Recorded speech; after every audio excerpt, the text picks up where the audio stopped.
کالا خضاب لگانے والے شخص کی امامت کا کیا حکم فقہا نے نقل کیا ہے؟ چنانچہ بلا عذر کالا خضاب، سیاہ خضاب لگانے والے شخص کی امامت مکروہ ہے، اور ایسے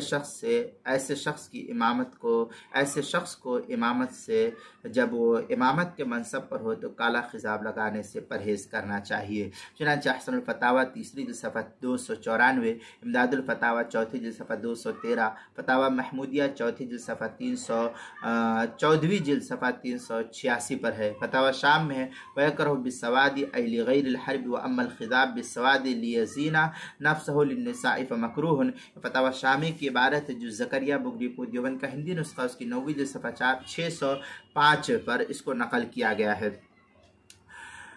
البتہ اگر کسی عذر سے خضاب لگایا، مثلا میدان جنگ میں دشمن پر رعب ڈالنے کے لیے، یا بعض علماء کے نزدیک یہ ہے کہ بیوی کو خوش کرنے کے لیے لگایا، تو ایسے شخص کی امامت مکروہ نہیں ہوگی، لیکن پھر بھی امام کو اس سے پرہیز ہی کرنے میں بہتری ہے۔